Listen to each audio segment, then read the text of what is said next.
permiso, buenas tardes.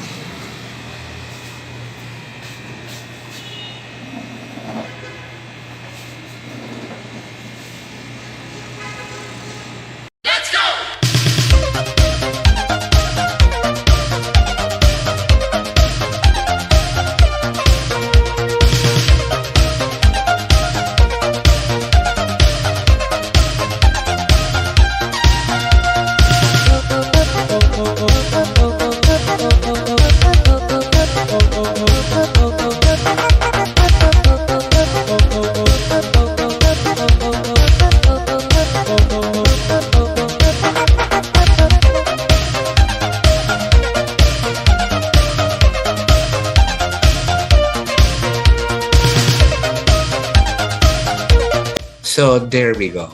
So we can start. Thank you. Okay, I'm going to share the screen with you. Please let me know if you can see it, my presentation. Is it visible for you? Yes? Yes. Okay, awesome. Yes, it's clear.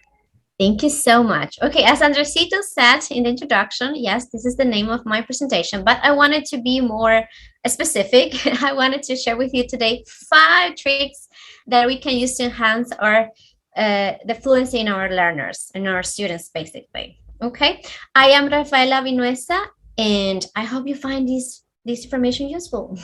So this is the agenda for today. The agenda is some background information I'm going to share with you, the 5 speaking tricks that I compromise myself doing so, and my final thoughts. So we're going to have a short presentation. Okay. So what are the objectives for my presentation? Well, basically, the objective of my presentation is to share some empirical insights, to share with you some theoretical backup on the things that I do with my students, to share the 5 speaking tricks I was talking about, and of course, to share my final thoughts at the very end of my presentation. So, before I start, telling you about these 5 tricks, I would like to highlight the importance of these type of sessions. These, webinars, seminars, everything we do in order to improve our practices as teachers.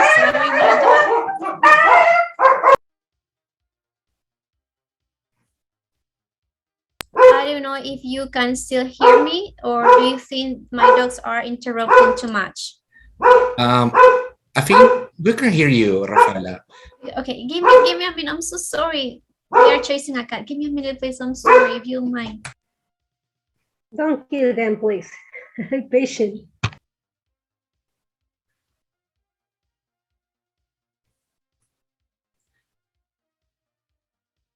Okay, it's okay, my dear friends. There's some things that happens, and it usually happens when people when you present a topic, even in virtual classes, we teachers or the students happening in the classes and other things, we hear different things now. So anyway, I hope you enjoyed this webinar.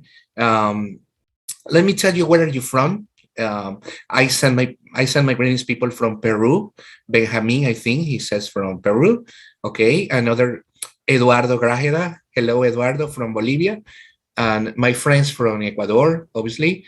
And yes, let me know, please, where are you from? Make your comments. Feel free to be here in this session. We're going to learn. It's okay, Rafael? How are you doing?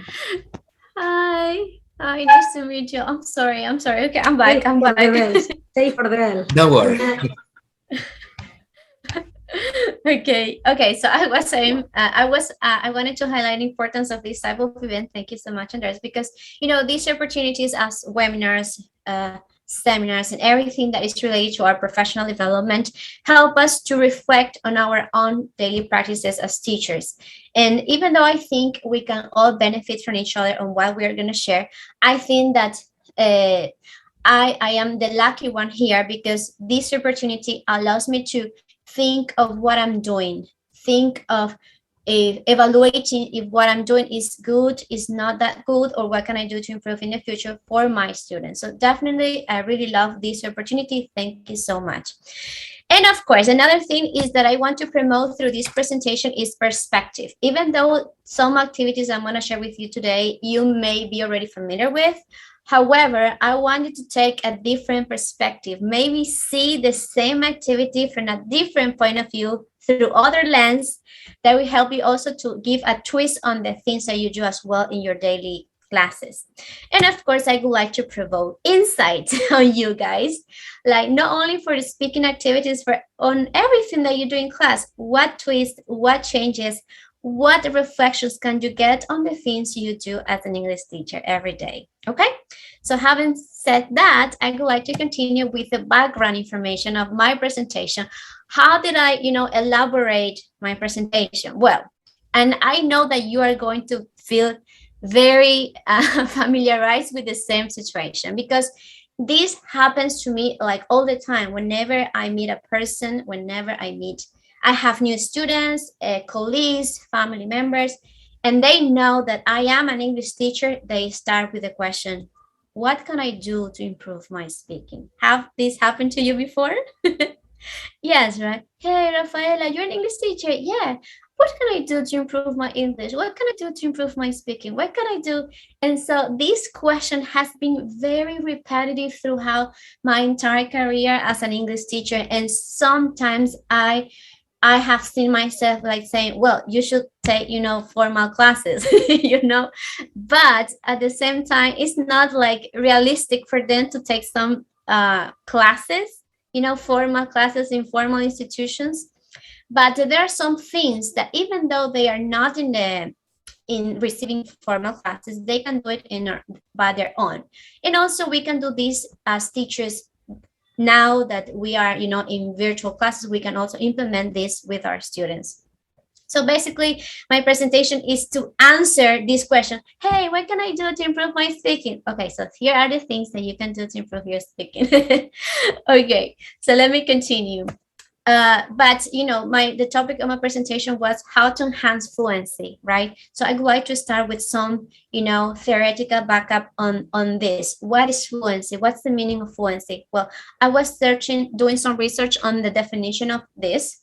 I think we all have like an overall idea of the definition of fluency, but I found a very interesting definition by Christopher Hill. He has a very long career and experience in teaching English as a foreign language, and is also an evaluator and trainer for this official international test. So he defines fluency as fluency in any language is the ability to be able to hold a conversation.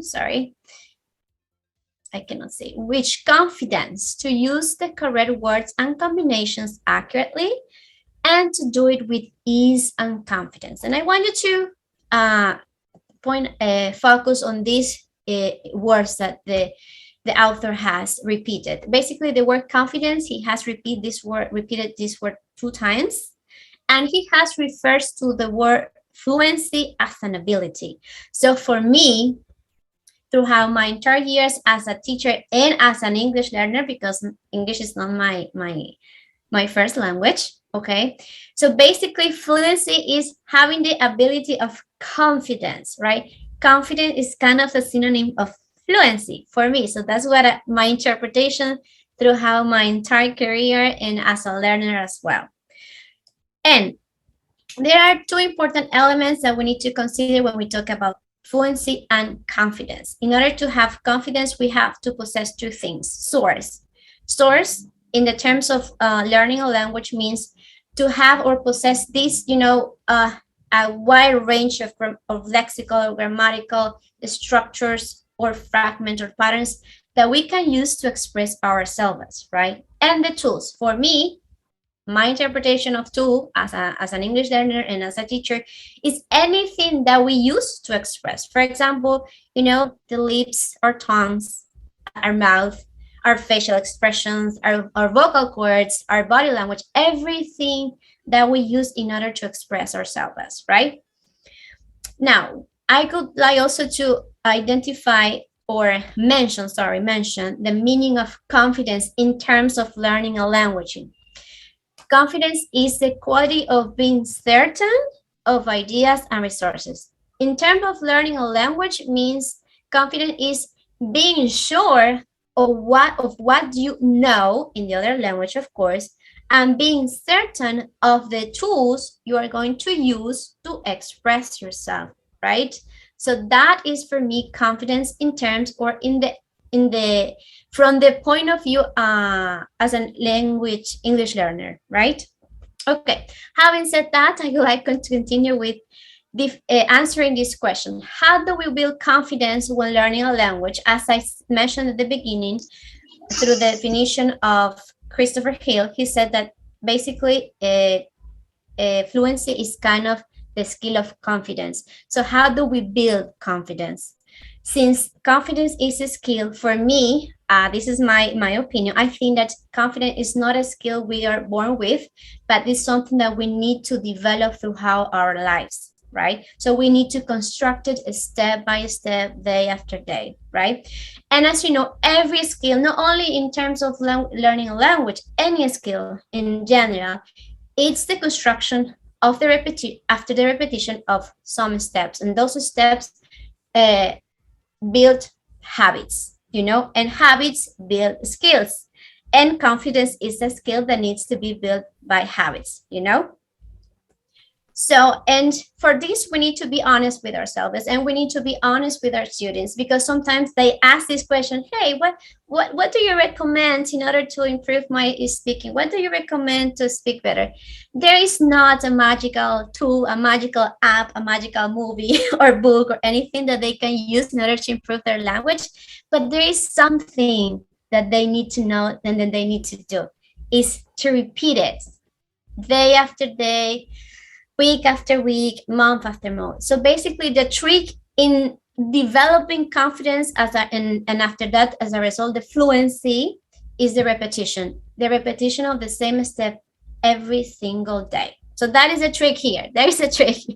Okay, so we need to be honest with our students and tell them, okay, you can do this, but you have to do it every day. We need to be honest. We need to say the truth. Rafael, sorry to interrupt you, but one of our Uh-huh. participants is raising the hand.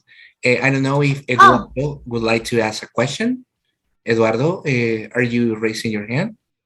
Yes, I'm trying to tell you that one of the questions before was that according to what you are saying, I think it's repetition is very important. Also, according to the level that you are using to your students. That would be my apport to this webinar. That's thank very you. interesting. Thank you so much for your presentation. Thank you, Thank you, Eduardo, Eduardo. for your support and your contribution. Definitely, I agree with you. So as I was saying, yeah. So from the point of view I see it, so the trick or the key in this is the repetition of the step, several days, several weeks, several months, right? The step, like doing the same thing every day. It's like when we want to learn to play an instrument, right? We don't learn to play the guitar by doing just one thing one day, right? We don't become musicians doing that. Yeah, we need to do that in repetitive ways. Okay. All right. So what is our duty as teacher? Our duty as teachers is to create opportunities for the students, to put into practice these exercises and repeating them and guiding them and supporting them in the process. So that is our duty as teachers. The best way to do it, okay, I would like in the things that I do as a teacher, I always like to have some expert support or backup, and I really love the words from Stephen Krashen. As you know, he is an expert in this field of learning a language, and there's something he usually points at in every talk that he has in every webinar, because I have seen him sometimes through YouTube videos, and he always mentioned this. Let me share with you. He said he usually talks about comprehensible input. Comprehensible input is the crucial and necessary ingredient for the acquisition of a language. The best methods are therefore those that supply comprehensible input in low anxiety situations containing messages that students really want to hear. These methods do not force early production in the second language, but allow students to produce when they are ready, recognizing that improvement comes from supplying communicative and comprehensible input and not from forcing and correcting production.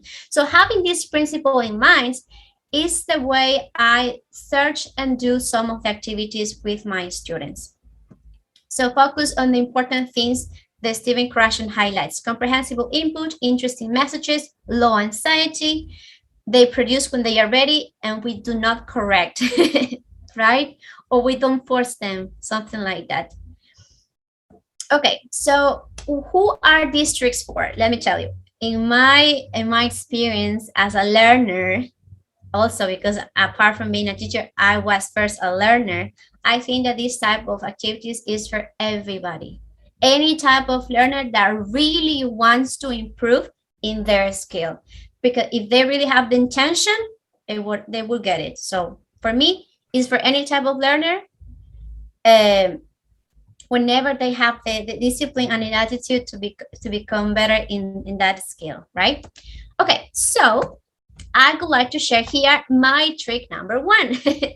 Number one is singing, but I'm gonna share with you a different perspective I give it to this. Okay, there's a twist in this activity that I do with my students, and I would like to share with you. So this is basically what I do with my students. I tell my students to choose 2 songs or one, so it depends on you, depends on the level, right?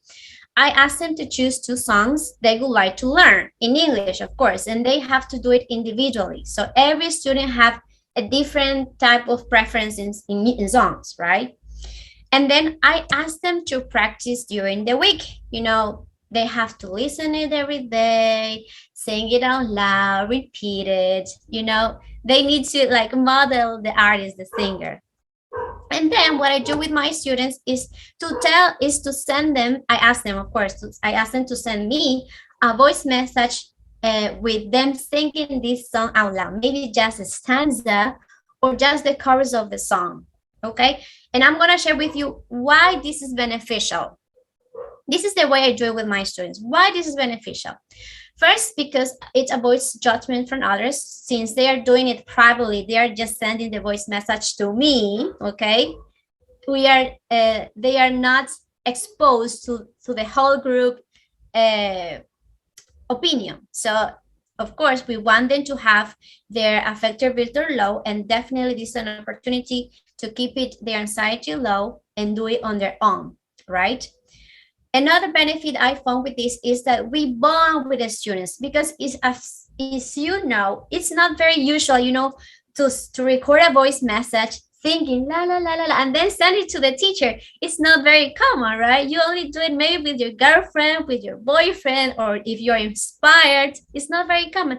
And I have realized that when I do this with my students, they kind of show their vulnerability, their shyness, but at the same time they do it, you know, and these make a connection with a student, right? And what I do after this is celebrate what they do. Doesn't matter if they, you know, if they don't sing nicely or something like that. We just need to celebrate what they are doing. Okay, they already have the model, you know, the singer, the song, and they are doing an effort in order to sing that song with the correct rhythm, pronunciation. Okay, we need to celebrate that. So for me this is extremely useful for my student. I did this last week with my student. That, believe me, that this is great.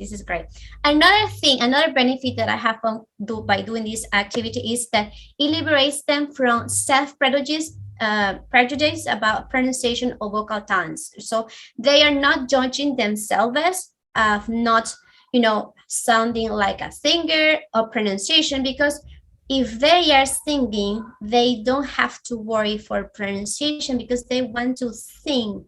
They are not focusing if it's correct pronunciation or not. So they are just having fun, okay? So these are the benefits that I have found by doing this activity as a personalized activity, okay? Only with me. And as you know, they have the freedom to choose the song they want. Remember what question said? Give them the opportunity to choose something of their interest. So definitely this is a great thing to do with them. Okay, next, my trick number 2 is listen and read. Okay, but what is the twist that I give to this activity? I know that some of you know, yeah, listening and reading is obviously something that we all know that it's helpful. Yes, but this is the thing I do differently with my students. First, I assign an online low-level audiobook story. Okay, remember why a low level? A lower level from the level they are right now in that very moment, right? Remember what Stephen Krashen said, comprehensible input, right? If we want to keep them with the affective filter low, we need to provide a comprehensible input, right? And then what I do is I ask them to read out loud after the narrator for 1 minute per day. So after every segment that is read by the narrator in the audiobook, they have to pause and read it again. They have to pause and read it again. Yeah. So this is like an exercise they need to do. And then I also encourage them to revise any new vocabulary that they encounter during the reading listening activity. But the good thing in this of the material is that they do not find too many new words, because as I said, it's like it is from a lower level from when they are. Okay. So we don't want them to focus on learning new words, because they are not going to learn those new words, all of them at least. We want them to focus on installing on them some lexical structure for them to be able to use it and express themselves, right? And then I encourage them to repeat it 2 times, as many times as necessary. Repeat step number 2, sorry, as many times as necessary till they feel the pronunciation is clear. After that, I ask my students to send an audio message with a summary of the minute they read every day. I don't assign to read the whole story in 1 day. I just tell them to read and listen for 1 minute of the story every day. You see, it's quality, not quantity. And this is something that they do it on their own. So I'm not pressuring, I'm not correcting every single minute, I'm not monitoring them. So this is something that they do every single day. And let me share with you what are the benefits of it. First, it helps them to build a source of information. As I said, in order to have fluency, we need first to have like some input in our brains in order to be able to take it and be able to express, right? And then another benefit is that it helps them to use their tools. As I said, in order to have fluency, we need to use our tools. Everything like our tones, our vocal codes, our mouth, our lips, our facial expressions, our voice, everything, right? So definitely it's helping to do that. And finally, it keeps their affective filter low, because as I said, I don't monitor them. I'm not judging every single audio message that they are sending to me. But what I do, since they do this every day, what I do is giving feedback once or twice a week. But basically, it's more celebrating what they're doing. Hey, great job. You have been very constant with your exercises. You have improved a lot, because I have, you know, the opportunity to compare from what they did in the very first day from what they are doing after 2-3 weeks, because this is a constant, this is an exercise of perseverance. Okay, so this is what my students do. My students are doing right now. Currently, they are doing so, and I really love it. I have seen how they have improved in the live sessions, when they participate, when they speak, when they give their opinions. Believe me that this activity is very helpful for them. And I want to mention something else, that these type of activities have a main focus. Obviously, we can ask our students to do to everybody, okay? To the 35 students you have, you can tell them to do this. But for the sake of our time, we are going to focus only in the low learners, let's say in that way, or low-paced learners, if we want to be more positive in our language, right? And we want to give feedback to those learners, right? We need to give support to the ones who need it, yeah? Not the best learners, because anything we do, they are gonna be able to do it, but you know, the weak learners, the low-paced learners, they need to get more support from us, okay? And basically what I do is celebrate once or twice a week. And if there's something that they haven't improved in 2 or 3 weeks, well, then I address that directly, but in a private way. So that this is the way I do I keep accountability on this activity. Yeah. Okay. Trick number 3 is text video of their choice. I want to mention here that this is something I do with my students from intermediate or upper levels. And let me tell you the way I do it with them. First, I ask them to choose an article or video in the language of their preference or on topic of their preference. Remember what question said? Something that they're interested to hear or read or see. Yeah. And in the language of their preference, I'm not asking them, hey, you need to choose an article from the New York Times. No, no, they can choose an article in English or in Spanish. The idea of this is that they have some sort of information in their brains to install something that they can use to express their opinions or to express something that caught their attention, right? And remember that, from intermediate and upper levels, they already have some grasp of the language, so they have some patterns already constructed in their brain, so they can use and adapt little by little, right? And then I ask them to read and watch it in advance, of course, and then I ask them to talk about it in class. Okay, so if they read an article yesterday, they need to talk about it today and share with their classmates what they understood, what they remember, what was important or interesting for them. And after this, what my students do, the rest of the students do, is make open questions to the presenter. What I ask my students to, hey guys, I want you to write your questions in a chat box for the presenter to answer. And then the presenter has the freedom to choose the questions he wants or she wants to answer. So as you can see, through this activity, I'm not giving like a specific guideline to my students. They are just reading for fun, let's say, or for interest. Yeah, because they are choosing the topic they want to talk about. I'm not grading them, but what I do is that at the very end of the presentation, when they finish, sharing the ideas, the article, the video, I give some feedback on pronunciation, maybe on words, if they misuse some words. Sorry. But at the very end, or if they ask me during the presentation, if they need my support in the presentation, I assist them. But if not, I don't interrupt, I don't correct, I just give them the freedom to express themselves in the way they want. So at the end, I give my feedback. Sorry. And the benefits of it, as I said, it gives them the freedom to choose the information of their interest. It keeps their affective filter low. I'm not like pushing them to choose an article in English.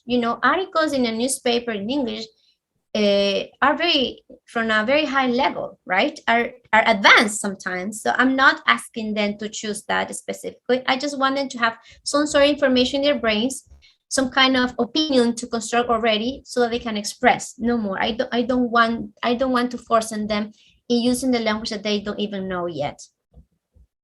And of course, what I do is avoid immediate correctness. Okay, as I said, I do not correct immediately. I give delayed error correction, or if they ask me to do so. But the next trick number 4, tongue twister. I love tongue twisters. This is what I do. I choose some challenging tongue twisters, right? And I practice it as a group, and I practice it individually as well. But this is an exercise that we need to do it permanently, right? Every single day, right? It's not something of one day or 2 days. It's something that we do every day. And we can allocate maybe just 2 or 3 minutes for this activity during our live session with our students. So definitely I encourage you to do this. To do this, even though it doesn't focus on vocabulary or grammar, right? It has also some benefits for fluency. It focuses on individual sounds. Remember that in order to develop fluency, we need also to have some sort of good pronunciation to make ourselves understand, right? And also it trains the muscles, right? Sometimes students do not speak because not even in their language, they speak because they are shy, they don't trust in themselves, they think that they don't have an opinion, right? And also it's fun, right? So in repeating tongue twister, nobody is caring of if what you're saying is smart or not, if you're learning or not. You just need to say it. Yeah, repeat it. So it's very fun, and the challenge here is that they need to learn it and say it faster and faster, right? So definitely, I encourage you, I invite you to do this with your class, with your students every single day as a habit, and take it as a habit. And finally, trick number 5, I call this one challenging class. It's a variation of the listen and read exercise with a different twist. Here is the twist I want to share with you. The twist is, this is what I do with my students. I play a story with a narrator. Remember that we need to make sure that it is comprehensible. It provides comprehensible input for them. Yeah. I play that. This is an audio. I should play the audio. And after a short segment, I pause the audio, the story. It could be anything. It could be even a movie. Okay. And then I ask my students to record themselves narrating what they have just heard or what they have just understood, right? So I'm giving them the freedom to choose if they want just to repeat exactly what they heard or repeat what they understood, like reproduce what they understood. Okay. And what are the benefits from this exercise? First, it promotes active listening because they need to pay attention. Okay. I usually don't repeat it twice. It's just a one-time thing. If they are paying attention, they will do so. So definitely it promotes active listening. Okay, what are you saying? Okay, I understood or not. Okay, definitely it's interesting for them. Also, it promotes retention and memory. Remember that in order to be able to express something, we should possess a wide range of lexical structures to be able to use, right? So this is the way we install these structures in their brains. They have to, after the active listening, they need to retain in their brains, the kind of memorize, not exactly memorize, but understand and be able to reproduce it. And this is the other benefit. Since they already have a model, because it's a narrator, right? It's an audio. They already have a model in the pronunciation, and of course they are paying attention maybe to what they are listening and paying attention to what they are saying. And these are the benefits from this activity of challenging class. This is the name I give to this activity. Okay, so this has been the 5 tricks that I wanted to share with you with a different perspective, maybe some kind of adaptation or changes in the way I do it. But I would like to finish with my final thoughts. Okay, as I said before, these type of activities are appropriate for any level. The important thing is to is for them to have, the willing to do it every day, repeat it, to construct it. This is a habit. It keeps their affective filter low. This is very important for us.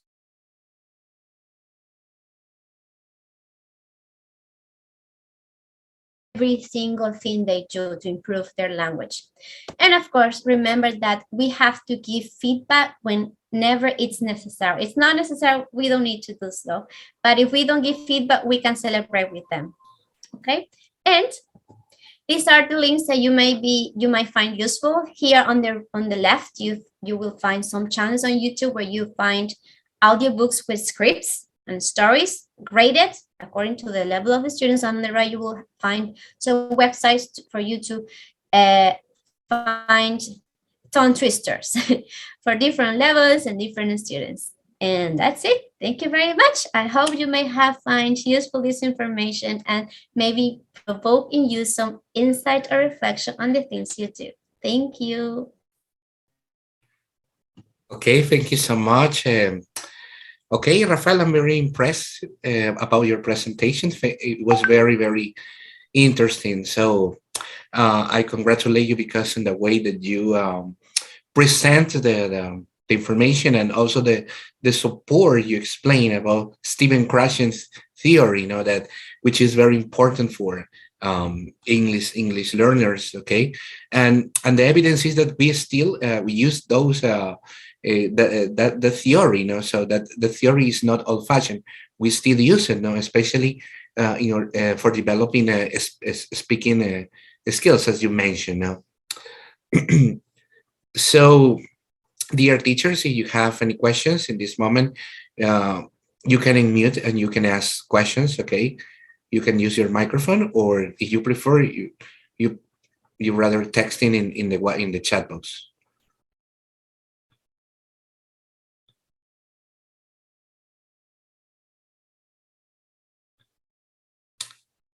Yeah, everybody, I can see their comments. Everybody say thank you. People are so pleased because they learn, and I think that they feel satisfied with the information you have now. If you have any question, partners, please, this is the moment you can ask to Rafaela. Yes, I have a question, and I want to know Okay, Eduardo. if this system can be adapted to a high level, or according to have, for example, those tests that, for example, that one that is at a high level of English, can it be adapted to to to a high level, this system? Yeah, definitely.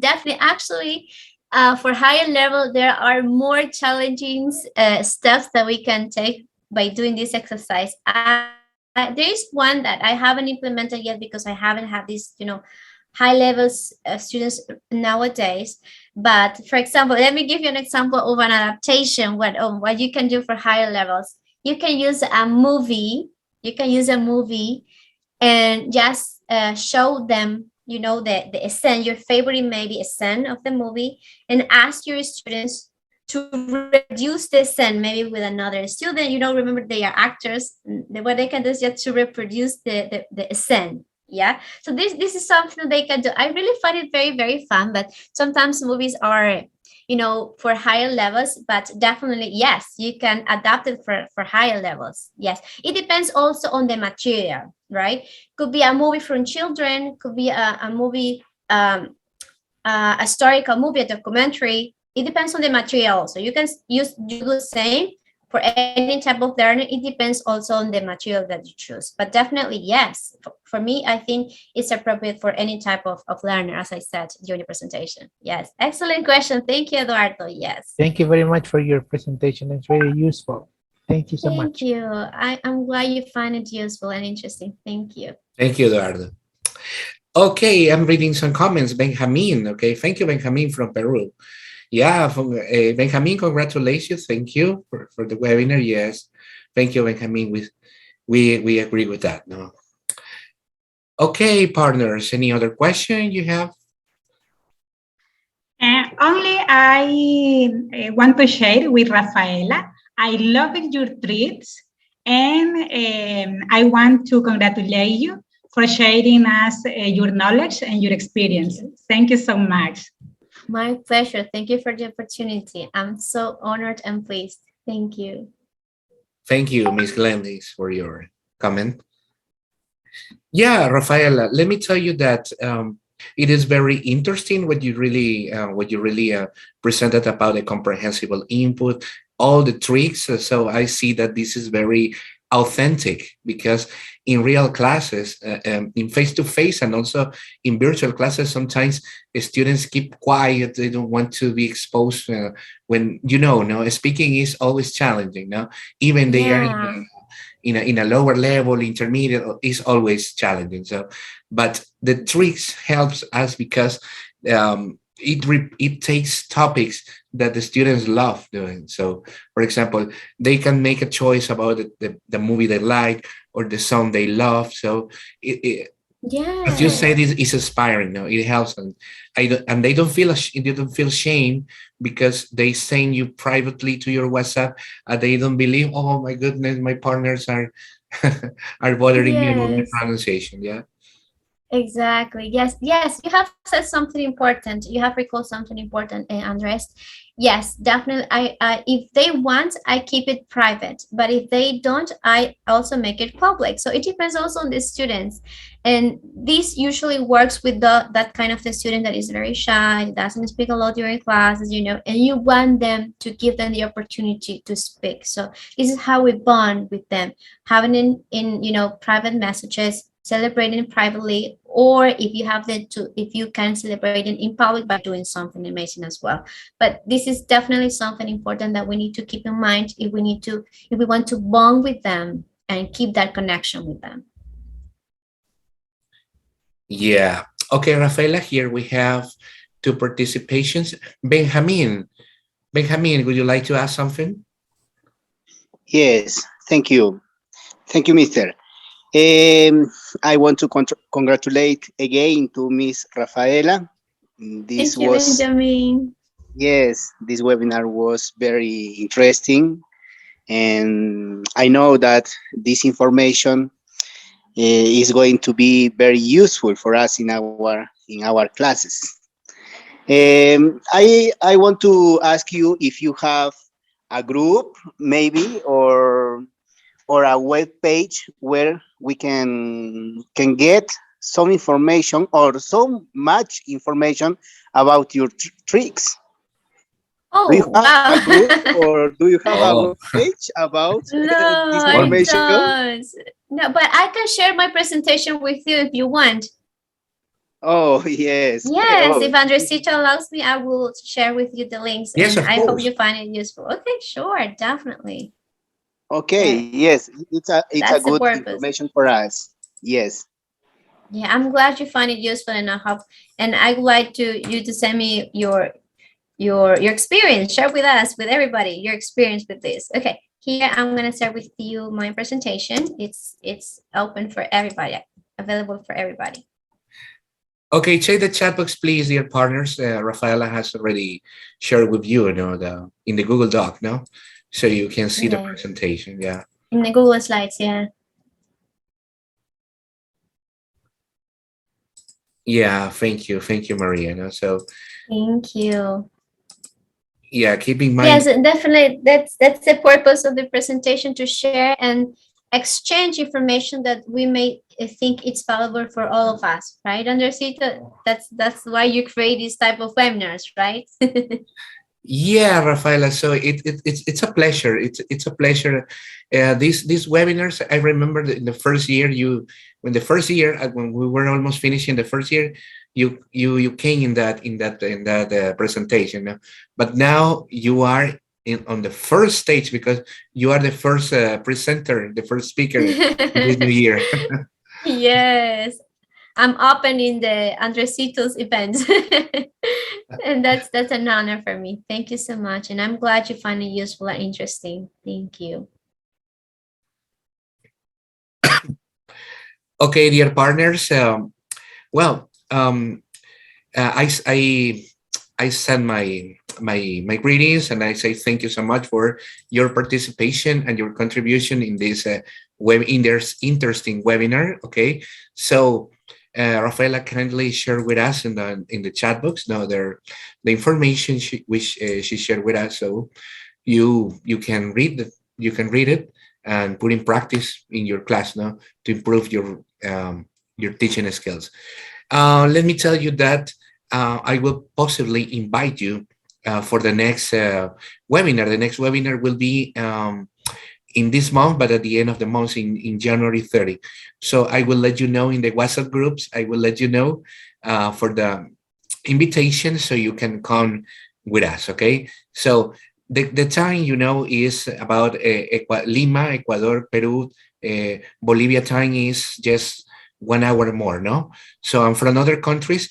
I will send the group in the WhatsApp group so you can come with us, and I will let you know. No, it's a pleasure for me to see you, and you are cordially invited for the rest of the webinars.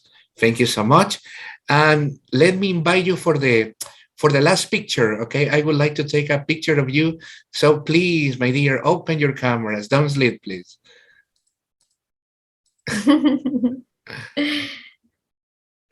Okay, come on, guys, please open your cameras. I want to see you. Hi, Wow, Nancy. such nice people. Marisol, what's wrong with your makeup? What's wrong, everybody? Okay, okay, Benjamin, nice to see you. Okay, well, there we go. Hi, Glendis.